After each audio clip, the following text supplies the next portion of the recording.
Hello mga kananay! I'm back with my Trader Joe's snack haul and may extra in the end. So, this is my honest review sa mga snacks na nabili ko sa Trader Joe's dito sa Houston, Texas. So, still I'm currently here at MD Anderson Hospital. So, let's make use of our time. So, first things first, itong milk chocolate covered peanut butter pretzels. Yan yung picture niya sa labas. And ito yung itsura niya sa loob. Ito nagustuhan ko kasi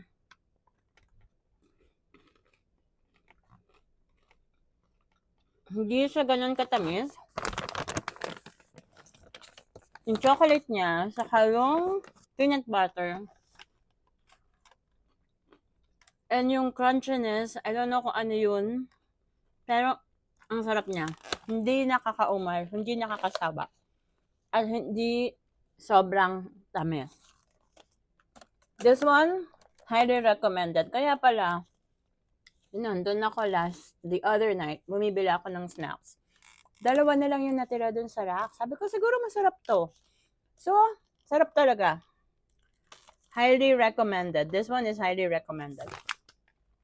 And the next one is itong chocolate-covered sea salt butterscotch caramels. So, maganda pala dito sa mga snacks nila. Resealable. Ayan yung itsura niya sa loob. And it smells so good. Yung caramel, my gosh. Taste it for you.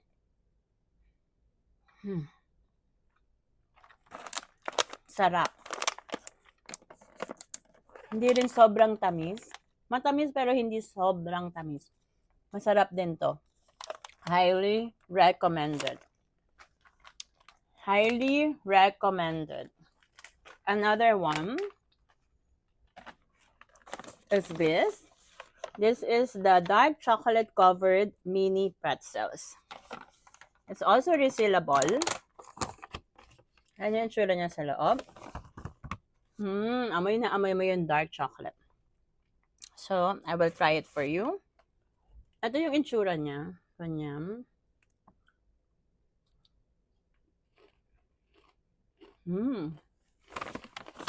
Very crunchy.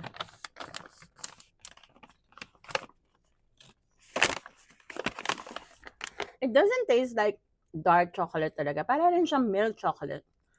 Ito sa tatlo, ang pinakamatamis. Surprisingly, kahit dark chocolate yung nakalagay. Pero ang masarap sa kanya, maalat at matamis at the same time. So, yung mga araw na nagkikrave tayo ng maalat at matamis, perfecto. Super perfect. So, itong tatlo, they are all resealable. In a resealable plastic. So, when you finish eating, you can just reseal and eat it again the following day. Ayan siya. And next tayo sa chips. So, nakita ko sa mga videos na they highly recommend this one. Open ko na siya. And mabilis masira yung plastic niya. Ito yung rolled corn tortilla chips, chili, and lime flavor. Ayan yung itsura niya sa loob. Pasensya na, nasira ko yung plastic. Ang sarap. Reminded me of Singaling. If you know, you know. Ito na yung ang lasa niya maasim. Para siyang vinegary taste. Ang sarap din ito. Highly recommended. This one is highly recommended. And then, last but not the least, is itong white truffle potato chips. And it's organic. Love natin ng organic. With Italian white truffles and fleur de sel sea salt. I don't know if I pronounce it correctly, Pero ito yung nasa loob niya. So, I will show it to you. Ganito siya ka-thin. See? Malalasahan mo yung truffles. But not very powerful. Hindi overwhelming yung lasa ng truffle. And hindi siya ganun kaalat. Super masarap din. Highly recommended. Plus, it's organic. Cholesterol is 0. Can you imagine that? 0 cholesterol. So, highly recommended. So, these are my snack hauls from Trader Joe's. Lagyan ko na siya. Nasira! Sorry. Ang bilis na mapunit talaga nung packaging itong tortilla chips. This, third, fourth, and the fifth. All these are my snack haul from Trader Joe's. This all I highly recommend. 100%. And now, moving forward, I told you there is an extra in my haul. Itong hand cream and itong dry shampoo. So first, itong hand cream. Itong hand cream, I've been seeing it in TikTok, in FB Reels. So what reminds you of this hand cream? Diba L'Occitane? It's exactly like the same packaging, same ng lalagyan ng shea butter or yung almond ng L'Occitane. So let me show you, it's the same cup din. Pero ito parang, alam mo, mas madali siyang ilagay kumpara dun sa L'Occitane. Napakadali niyang ibalik.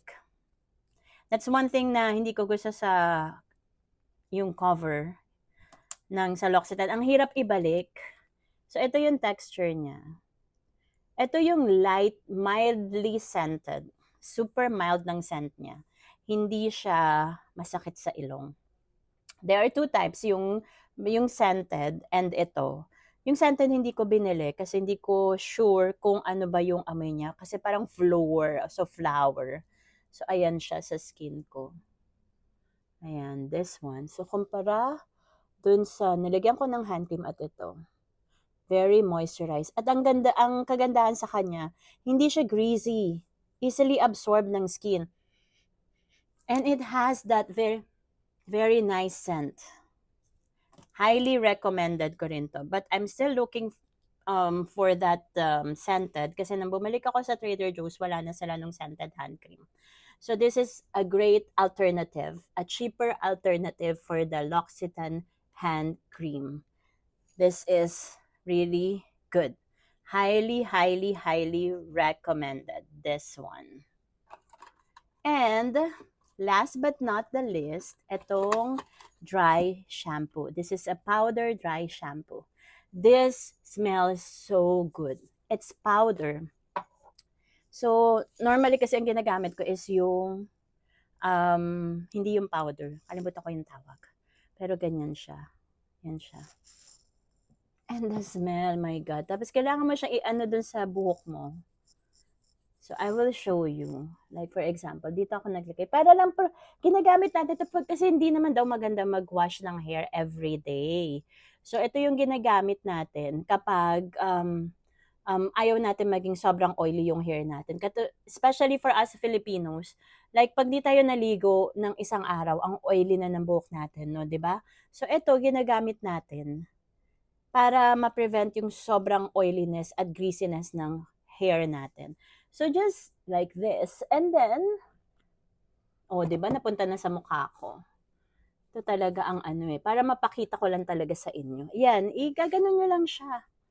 Mawawala yung oil. Yun nga lang, may mga white. Yun lang yung hindi ko gusto kasi nagstay yung white. So, ganyan lang. Tsagain nyo lang na ma-blend siya sa hair nyo. Sana magawa sila nito for dark, yung dark color. Para kung halimbawa black na black yung buhok mo, hindi ka na may white. Ayan, napunta rin siya sa glasses ko. Eto, gusto ko din siya kasi dahil dun sa amoy niya, sobrang bango. And hindi nga talaga nag-oily ang complaint ko lang is yung white. As in, kailangan matyaga ka na i-blend siya dun sa hair mo. So, ito po yung mga highly recommended ko.